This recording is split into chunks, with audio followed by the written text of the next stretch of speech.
నిన్న కాకినాడలో జరిగిన మాటా మంతి కార్యక్రమంలో పవన్ కళ్యాణ్ గారికి మాట్లాడిన మాట, నేను కులం కోసం పనిచేయటం లేదు, నేను రాష్ట్రం కోసం పనిచేస్తున్నాను, రాష్ట్ర ప్రజల కోసం పనిచేస్తున్నాను, నన్ను ఒక కులాంగాటిన కట్టేయొద్దు అంటే ఆయన చేసిన వ్యాఖ్యలు ఎలా చూడాలంటారు అసలు వీటిని? దాని గురించి పెద్ద చూడాల్సిన పని ఉంది. వాస్తవాలు మాట్లాడుతూ ఉంటాడు పవన్ కళ్యాణ్. వాస్తవంగా ప్రజలందరికీ తెలుసు 2024 ఎలక్షన్లప్పుడు అతను ఏ నిర్ణయం తీసుకున్నాడు, అది దేనికోసం తీసుకున్నాడు.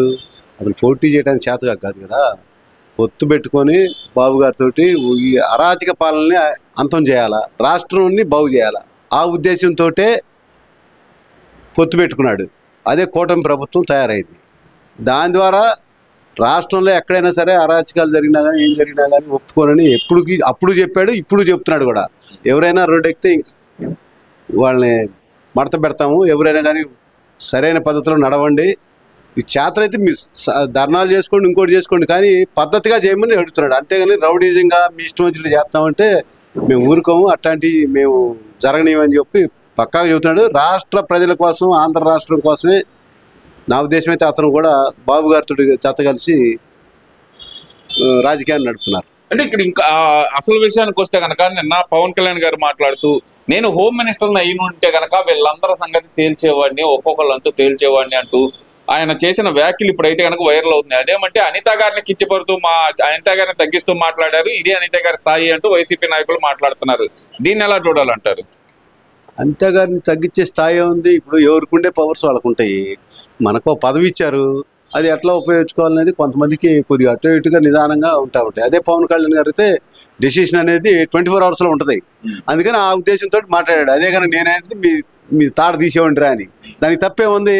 దాన్ని అంత మాత్రాన చేతగాందని కానీ అనిత గారు లేకపోతే తెలియదని కానీ ఏమి లేదు. అనిత గారు కూడా చాలా చేసింది. ఆమె కూడా చెప్పింది, సమయం సందర్భం ఉన్నప్పుడు ఆ విషయం గురించి నేను మాట్లాడతాను, ఎవరిని ఎక్కడ ఉంచాలో ఏం చేయాలనేది చెప్పింది. బుద్ధి లేని వాళ్ళు ఎవరికి ఏదో పిచ్చి మాటలు మాట్లాడి వీళ్ళకి కాలక్షేపం ఏమి లేదు, అనుకునేవాళ్ళు లేదు వీళ్ళని. అందుకని వాళ్ళు ఇష్టం వచ్చినట్టు పేలుతాడు, ఏదో రకంగా మడత పెట్టుకొని ఆమె కించపరిచాడు. ఏంది అసలు మా పార్టీలో మనిషి, మా వ్యవహారం వీళ్ళకి ఎందుకు, అసలు మేము కించపరుస్తాడు. ఎవడైనా ఒక పార్టీలో ఉన్నప్పుడు ఒక కూటమిగా ఉన్నారు, అందరూ కూటమిగా ఉన్నారు. ఆయనకి ఇచ్చే పదవి ఆయనకి ఇచ్చారు. ఆయన ఈ ఏమో పదవులు ఆయన కలగ చేసుకోకూడదు కదా, అందుకని అన్నాడు. అదే నేనైతే యాక్షన్ ఎట్లుండేదే వేరేగా ఉండేది అని. తప్పే ఉంది దాంట్లో. కొంతమంది ముందు వెనక ఆలోచిస్తూ ఉంటారు, కొంతమంది డెసిషన్ అనేది ఇమ్మీడియట్లీ ఉంటుంది. అంటే ఇక్కడ మొన్నటి వరకు ఏదైతే పవన్ కళ్యాణ్ గారు స్పందించాలి, విజయవాడ విషయం మీద పవన్ కళ్యాణ్ గారే మాట్లాడాలి, ఎందుకు మాట్లాడట్లేదు అన్నాళ్ళు, ఈ రోజు పవన్ కళ్యాణ్కి కులానికి సంబంధం లేదు కాబట్టి మీరందరూ మా వెనకమాల నడవండి అంటూ మాట్లాడే మాటలు ఎలా చూడాలంటారు? నిన్న జరిగిన కాపు నాయకుల సమావేశంలో పవన్ కళ్యాణ్ గారిని టార్గెట్ చేసి వాళ్ళు చేసిన వ్యాఖ్యలను ఎలా చూడాలంటారు? అసలు దీనికి కులాలు అంట కట్టుకోవటం ఏంటండి? ఏంది అక్కడ జరుగుతుంది? ఏంది కులాలు? ఏంది కులాలకి ఏం సంబంధం అసలు? ఇప్పుడు కులాలు అనే అసలు రాకూడదు. అది వీళ్ళు ఏంటంటే ఎంతసేపటి కులాలను పెట్టి పేర్లు పెట్టి రెచ్చగొట్టి ఏదో రకంగా కూటమి ప్రభుత్వం మీద బుర్రజాలనే మాటలు తప్ప, పవన్ కళ్యాణ్ గారు చెప్పారు ఇది కులం కాదు, మతానికి సంబంధించింది కాదు. అసలు రాజకీయాల్లో కులాలు ఎందుకు వస్తాయో అర్థం కావట్లా. ఇప్పుడు ఒక జగన్మోహన్ రెడ్డికి ఓన్లీ ఒక రెడ్లు వేస్తేనే గెలిచాడా ఆయన ఇంతకుముందు 2024లో? మరి అట్లాంటప్పుడు మా రెడ్లకే మాకేయండి, ఇంకెవరు వేయొద్దని చెప్పొచ్చుగా. వీళ్ళందరూ కులాలను ఎడగొట్టేవాళ్ళు, కులాలని మాట్లాడేవాళ్ళు. నీవు వైఎస్ఆర్ కాంగ్రెస్ పార్టీ అని చెప్పి పెట్టుకున్నావు కదా, మీ కులం వరకే వేసుకోపోయా ఓట్లు, చెప్పపోయా అందరికి ఎవడు రావద్దురా అని. మరి ఎందుకు ఒక్కసారి నన్ను నమ్మండి, మా ఏకంటే బ్రహ్మాండం చేస్తానంటే ఏదో ప్రజలు ఒకసారి చూద్దామని వేశారు. ఇంక మళ్ళీ ఏమనండి, ఒకసారి రమ్మనండి రాష్ట్రంలోకి, కులాల పేరు చెప్పి అట్నే రమ్మనండి అంటున్నాడు. మొన్న కూడా అంటున్నాడు కదా జగన్మోహన్ రెడ్డి గారు, 2029లో నన్ను గెలిపించండి, ఈసారి నేను చేసే పరిపాలన, నేను చనిపోతే నా ఫోటో మీ ఇంట్లో పెట్టుకునే విధంగా ఉంటుంది అంటున్నాడు కదా. అప్పుడు కూడా చెప్పాడుగా, నేను చనిపోతే మా పక్కన నా ఫోటో ఉండాలండి. ఎందుకు లేని ఊరుకున్నారు కానీ, లేకపోతే సరైన నీలాంటి ఆడిలాంటి వాడు అయితే యువతలాడు కూడా 2024లో గెలవంగానే అయ్యేదే నీకు ఆ పని. ఆ సంస్కృతి, ఆ సంస్కారం మాకు తెలుగుదేశం పార్టీకి ఒక సంస్కారం ఉంది. అట్లాంటి సంస్కృతి మాది కాదు. ఎప్పుడు 83 నుంచి కూడా ఆ కార్యకర్తలకు కానీ ఎవరికైనా తెలుగుదేశం పార్టీ ఒక పద్ధతిగా ఉండాలా, కార్యకర్తలు ఈ రకంగా ఉండాలన్నారు. అది తప్పకుండా తూచా పడుతున్నారు. మీ ఇష్టానుసారంగా చేయడానికి, మన ఇష్టానుసారం చేయడానికి ఉండదు. పద్ధతి అనేది ఒకటి ఉంటుంది. ఈడేదో 2029లో ముఖ్యమంత్రి అవుతాడు. అసలు ఏ రాష్ట్రానికి ముఖ్యమంత్రి అవుతాడు ఈడు? ఆంధ్రప్రదేశ్కి అసలు రాజధాని లేదంటున్నాడుగా. అసలు దేశంలో రాజధాని లేవన్నాడు.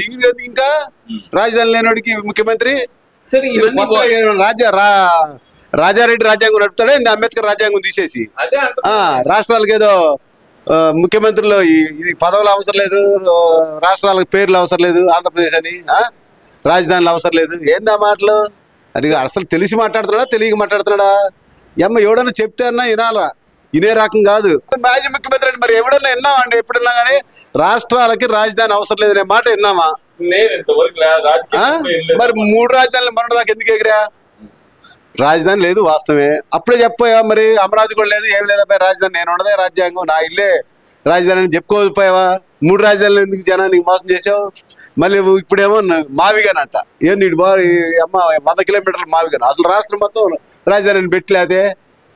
ఏ పిచ్చి మాటలు మాట్లాడుతూ మరి ఇది ఏమంటారు? సరే ఇవన్నీ ఓకే అండి. విజయవాడ కేంద్రంగా జరుగుతున్న పరిణామాలు ఈ గత 4 రోజుల నుంచి అటు జగన్మోహన్ రెడ్డి గారు వెళ్ళి పరామర్శించడం, అలాగే వాళ్ళు ఇక్కడికి వచ్చిన తర్వాత చంద్రబాబు నాయుడు గారిని కలవటం, జగన్మోహన్ రెడ్డి గారు వెళ్ళి వచ్చిన మరుక్షణం వాళ్ళు ఇక్కడికి వచ్చి చంద్రబాబు నాయుడు గారిని కలవటం, మాకు ఈ ప్రభుత్వం మీద నమ్మకం ఉంది అని చెప్పి వాళ్ళు ఏదైతే కనుక బయట స్టేట్మెంట్ ఇవ్వటం, ఎలా చూడాలంటారు ఇదంతా? అసలుకి సచిన వాళ్ళ మీద పేలాలేని రకం ఎక్కడ జరగకుండా అంటే అసలు ఏం జరిగింది, మంచి ఏంది చెడైంది, మరి మీకు న్యాయం జరుగుద్ది చెప్పు, తప్పులేదు. ఎవడు న్యాయాలు నిర్ణయించేది ఎవరు? గవర్నమెంట్ ఉంటుంది. దానికి సంబంధించిన అధికారులు వాళ్ళు ఎంక్వైరీ చేసి అసలు ఎవడు తప్పు ఏంది, మంచి ఏంది చెడైంది అని అడుగుతారు. నువ్వేదో పోయి అంతా నీకు తెలిసినట్టుగా పోయా నేను న్యాయం చేస్తాను, వీళ్ళు కాపులు వీళ్ళు అసలు ఈ కులాలు ఇవన్నీ అవసరమా వీడికి? ఏమో నీ కారు కింద నువ్వు ఒకసారి వచ్చావు కదా వెంగళాయపాలెం ఏరియాలో, గుంటూరు వచ్చినప్పుడు నీ కారు కింద ఏది ఒక విగ్రహం ఓపెన్ చేయడానికి వచ్చావు. ఏది మీ అనుచరుడు సత్తెనపల్లి ఏరియాలో వచ్చావు. నీ కారు కింద మనిషి పడితే కనీసం దిగి సానుభూతి కోసమైనా అయ్యా అన్నావా? తీసి లాగి పక్కన పడదే గారు నీ మనుషులు, నువ్వు దెక్కేలావు నీ దారి. నువ్వు అసలు రాజకీయం గురించి అక్కడ ఏదో జరిగిందని వాళ్ళ గురించి మాట్లాడుతున్నావు అంటే ఇక వాడు పెద్ద రౌడీ షీటర్ అని చెప్తున్నారు. ఇవాళ విజయవాడలో కూడా ధర్నాలు లేనండి మొదలు పెట్టారు. ఏమంటే వాడు ఉన్నాళ్ళు మేము ప్రశాంతంగా లేవు ఈ పేటలో, ఇప్పుడు హాయిగా ప్రశాంతంగా ఉన్నాము అని చెప్పి మొదలుపెట్టారు. దేనికి మొదలుపెట్టారు? మరి ఆ సిఐ కూడా జేజేలు పలుకుతున్నారంట ప్లాకార్డులు పట్టుకొని. మరి అతను కఠినంగా ఉన్నాడు. కొన్ని సందర్భాల్లో మరి కఠినంగా లేకపోతే ప్రజలకు కూడా రక్షణ కావాలంటారు. మళ్ళీ ఏమి చేయకూడదంటే ఎట్ట జరుగుద్ది? అంటే చిన్న పిల్లాడిని అలా చేయటం కరెక్టేనా అంటున్నాడుగా మరి జగన్మోహన్ రెడ్డి గారు. ఆవేశంలో ఏదో 1-2 తప్పులు చేసి ఉంటాడు, అంత మాత్రాన్ని ఇప్పుడు ఇలా కనపడకుండా చెయ్యాలా అతను అంటున్నారు. అంటే అర్థమైంది, ఆవేశంలో 1-2 తప్పులు జగన్మోహన్ రెడ్డి చేస్తాడు, చిన్నపిల్లాడు అంటాడు. అంటే చిన్నపిల్లాడు అయితే మర్డర్లు చేస్తారా? మర్డర్లు చేసినాడు ఆవేశంలో చేసినట్టు అని ఒప్పుకుంటావా? అంటే నీ నైజం అది, వీడి నైజం ఫస్ట్ నుంచి. అందుకనే కదా ఎవడైనా ఆంధ్ర రాష్ట్రంలో ఎవరైనా కడప అంటే బాంబులా అంటారు. దేనికంటారు? ఈ చిన్నప్పటి నుంచి పెరిగి ఇప్పుడు రాజారెడ్డి గారు 100 మంది తీసుకుని వెళ్ళి ఒక విలేజ్లో మన మధ్యలో ఎవరో చెప్తున్నారు వాళ్ళ ఏరియాలో వాళ్ళే విలేజ్లోకి వెళ్ళి మొత్తాన్ని ఊరు మొత్తాన్ని ఆగం చేసి ఒక ఆవును కూడా చంపారట. ఆ రోజే ఒక ఆడామా ఒక ముసలాం పెద్దామా ఆవు చచ్చిపోయింది మీ దెబ్బకి, ఇంట్లో నుంచి బయటకు రాకుండా ఇల్లుని తగలబెడతాం ఏదో జరిగింది. ఆ టైంలో అది బయట రాలేక చనిపోయింది అక్కడే. అప్పుడే అందంట మీ కుటుంబం సర్వనాశనం అవుతురా అని. ఆ రకంగా జరుగుతూ వచ్చిందిగా చూస్తున్నాంగా. రాజారెడ్డి వ్యాఖ్యంగా పోయాడా? మరి వైఎస్ రాజశేఖర రెడ్డి ఎట్ట పోయాడు? పీస్ లేడు, మొక్కేదో కూడా తెలియకుండా తెచ్చుకున్నారు.